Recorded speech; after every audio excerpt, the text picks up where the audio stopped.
High guys, I am Rachita Kulkarni Dole. Welcome back to my channel.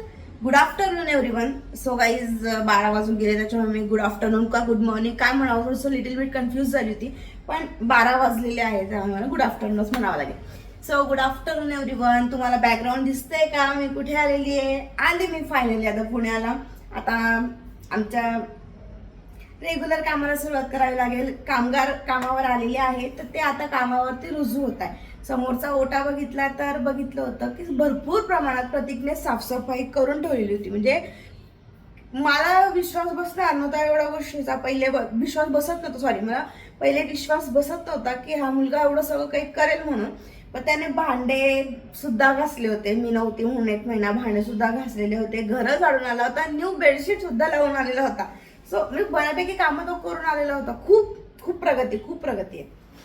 तो म्हटलं आता जरा माझ्या कामाला सुरुवात करू. हा कामाचा पसारा जो हा त्याचा नाही बरं का, मी केलेला आहे, मान्य करते मी केलेला पसारा आहे. मी म्हटलं मी आवरायला घेतलं तर आवरूयात थोडंसं. गॅसचा ओटा परत पहिल्यासारखा लावूयात जसा मी पहिले लावलेला होता. भरपूर क्लीन, म्हणजे इथपर्यंत ओटा क्लीन होता.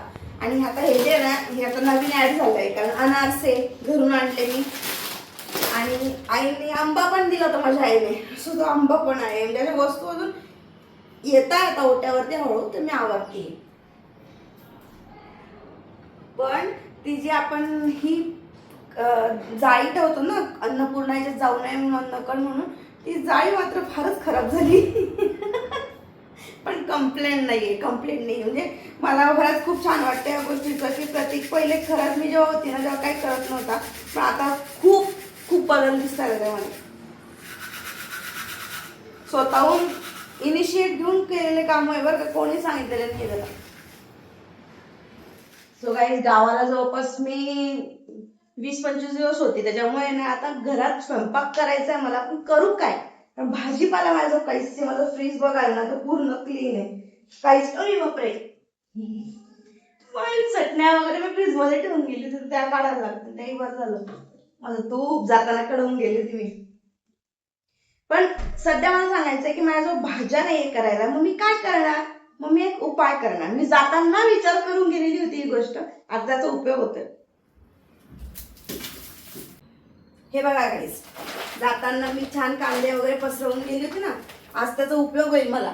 कांदे खराब नाही झाले माझे आणि लसूणही खराब नाही झालाय माझा. बाकीचा पसरा थोडासा इग्नोर करा, थोडासा मी तो आवरेल आता आल्यानंतर. आज माझा पहिला दिवस आहे. पण जाताना कांदे पसरवून गेले, लसूण पसरवून गेल्यामुळे फायदा असा झालेला आहे की आल्यावरती मला भाजी काय करावी, तर मी आज कांद्याचीच भाजी करेल. कांद्यावरची मस्त तेलावरची भाजी किंवा कांद्याचा छान झुणका, हेच करणार मी. आणि मला दूधही संपलंय, दूधही आणायचंय मला. सो मी आज छान कांद्याची भाजी आणि लसूण, लेट्स गो, हेच भाजी करणार आज. सो गाईज मी ना ही वस्तू रविवार पेठेतून घेतली आहे. चॉपर आहे आपलं नेहमीचं. पण हे चॉपर मला किती रुपयाला मिळालं असेल माहिती का? रविवार पेठेत खूप स्वस्त वस्तू मिळतात. हे चॉपर मी जेव्हा जळगावला गेली होती ना तेव्हा मला त्यांनी सांगितलं 300 रुपयाला आहे. सेम टू सेम चॉपर होतं, काहीही डिफरन्स नव्हता. तरी ते चॉपर 300 रुपयाला सांगितलं आणि मी रविवार पेठेतून आणले फक्त आणि फक्त 150 रुपयामध्ये. म्हणजे म्हणतात तर रविवार पेठेत वस्तू खूप स्वस्त असतात, तसंच आहे. तेव्हा काही नाही, असं फिरवायचं. दाखवते मी. खूप सिंपल आहे. असं आहे ना, जस्ट वरून प्रेस करायचं आणि याला प्रेस करायचं आणि इथे असं इकडे करायचं, म्हणजे हे लॉक होऊन जातं. लॉक काढायचं असेल तर उजव्या साईडला फिरवायचं, ओपन झालं. इतकं सिंपल आहे. फक्त पटपट कांदे पण चॉप होतात आणि भाजीपोळी पण होते. मी आता पहिले भाजीपोळी करते आणि मग तुम्हाला भेटेल, कारण खूप गरम होतंय मला. A few moments later. आता 6 वाजलेले आहेत आणि मी आता बाहेर चाललेली आहे. माझा अवतार वगैरे ठीक नाही, कारण मी घरातले कामं वगैरे करत होती. घरात धूळ वगैरे साठलेली होती. जाऊ द्या, पण मी आज खूप काम केलेलं आहे आणि आता मी बाहेर जाते आहे. कुठे जाते आहे तर काजल ऑलरेडी पुण्याला आली, तुम्हाला तर माहिती आहे, तिच्या माहेरी आली. मग ती म्हणे तू आलेली तर मी तुला भेटायला येईल, कारण तिला पण आता लगेच जळगावला जायची घाई होऊन जाणार आहे. सो मी आता चालली काजल आणि शंभूला घ्यायला.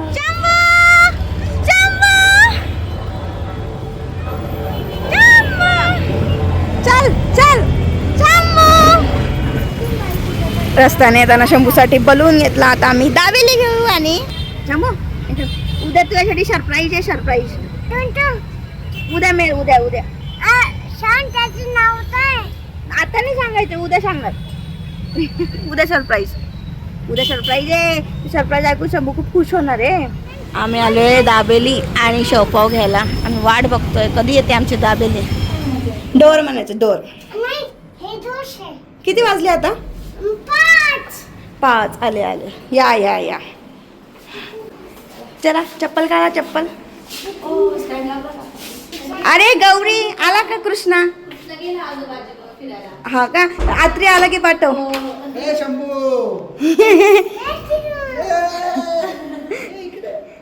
थांब शूज ठेवू दे बाबा ए गौरी कृष्णा आला की पाठव हा चला ये ग ये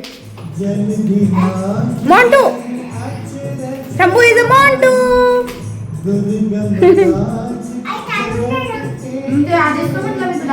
आम्ही खातो आता दाबेली आणि शेवपाव तुमच्यासाठी उद्या सरप्राईज आहे तुला माहिती आहे का मग काय हो म्हणते हा गोल गोल फिरव हा फिर हा त्याला फुल एंटरटेनमेंट होईल सकाळी पण आणायचं आपण त्याला विमान चाललं कुठे विमान नाही आहे गाड्यांचा आवाज आहे चल जिना चढ तुला वाटलं विमान आहे तिकडे विमाननगर जवळ आहे इथूनही विमान दिसतील पण अजून हो अरे उलटा अरे सरा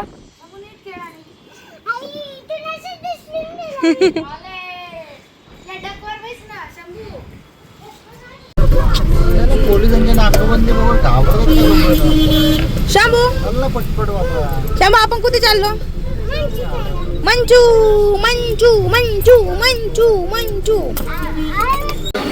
काय पाहिजे तुला काय शोधतो याच्यात मंचू का नूडल्स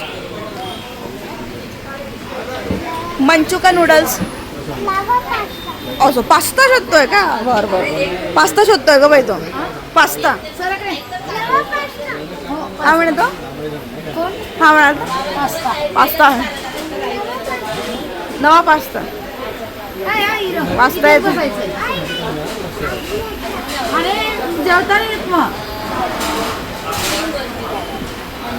कुठे बसायचं तुला बोटा इथे बस काय म्हणतो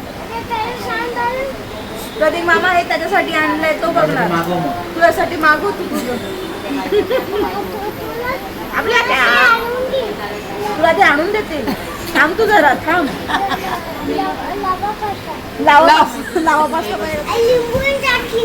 लिंबू आणि काकडे